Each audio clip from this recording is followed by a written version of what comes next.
हस्तिनापुर के महाराज धृतराष्ट्र ने युधिष्ठिर को संबोधित करते हुए कहा, हे कुंती पुत्र, अपने भ्राताओं के संग जो मैं कहता हूँ सुनो। तुम खांडव वन को हटाकर अपने लिए एक शहर का निर्माण करो, जिससे कि तुम में और मेरे पुत्रों में कोई अंतर न रहे। यदि तुम अपने स्थान में रहोगे तो तुमको कोई भी क्षति नहीं पहुंचा पाएगा। तुम खांडव में निवास करो और आधा राज्य भोगो। धृतराष्ट्र के कथनानुसार पांडवों ने हस्तिनापुर से प्रस्थान किया। आधे राज्य के आश्वासन के साथ उन्होंने खांडवप्रस्थ के वन को हटा दिया। उसके उपरांत पांडवों ने श्री कृष्ण के साथ मिलकर मय दानव की सहायता से उस शहर का सौंदर्यीकरण किया। वह शहर एक द्वितीय स्वर्ग के समान हो गया। परंतु दोस्तों, यहाँ सवाल यह उठता है कि महाभारत युद्ध के बाद उस स्वर्ग के समान सुंदर नगरी इंद्रप्रस्थ का क्या हुआ? वहाँ का राजा कौन बना और क्या बाद में भी वह नगरी इतनी ही सुंदर थी? ये काल चक्र है। इस काल चक्र में मैं आप सबका अभिनंदन करता हूँ। दोस्तों, YouTube के बेल आइकन को बजाना ना भूलें हमारे लेटेस्ट अपडेट के लिए। महाभारत युद्ध के बाद द्वारका के समुद्र में डूबने के दौरान अर्जुन यदुवंश की सभी स्त्रियों और द्वारका वासियों को वहां से निकालकर तेजी से हस्तिनापुर की ओर जाने लगे। जैसे मथुरा से 18 यदुकुल के साथ अधिकांश द्वारका वासियों को पलायन करना पड़ा था, उसी तरह यह भी एक बहुत बड़ा पलायन था। अर्जुन हजारों लोगों को साथ लेकर हस्तिनापुर की ओर रवाना हो जाते हैं।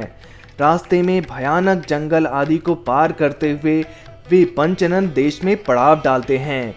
वहां रहने वाले लुटेरों को जब इस बात की खबर मिलती है कि अर्जुन अकेले ही इतने बड़े जन समुदाय को लेकर हस्तिनापुर जा रहे हैं, तो वे धन के लालच में वहां धावा बोल देते हैं। अर्जुन चीख कर लुटेरों को चेतावनी देते हैं, लेकिन लुटेरों पर उनकी चीख का कोई असर नहीं होता है। वे लूटपाट करने लगते हैं। चारों ओर हाहाकार मच जाता है।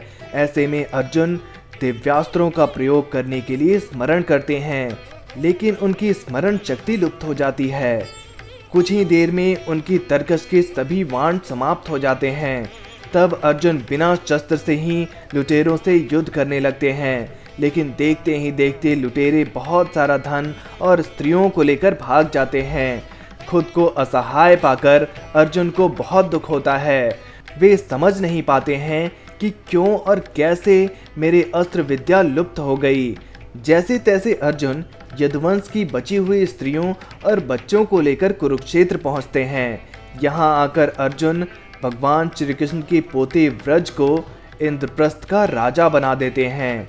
बूढ़ों, बालकों और अन्य स्त्रियों को अर्जुन इंद्रप्रस्थ में रहने के लिए कहते हैं, लेकिन यह भी कहा जाता है कि रुक्मिणी, सव्या, हेमवती तथा जामवंती आदि रानियां अग्नि में प्रवेश कर जाती हैं और शेष वन में तपस्या के लिए चली जाती हैं। व्रज को इंद्रप्रस्थ का राजा बनने के बाद अर्जुन महर्षि वेदव्यास के आश्रम पहुंचते हैं। यहाँ आकर अर्जुन ने महर्षि वेदव्यास को बताया कि श्री कृष्ण बलराम सहित सारे यदुवंशी कैसे और किस तरह समाप्त हो चुके हैं। तब महर्षि ने कहा कि यह सब इसी प्रकार होना था, इसलिए इसके लिए शोक नहीं करना चाहिए।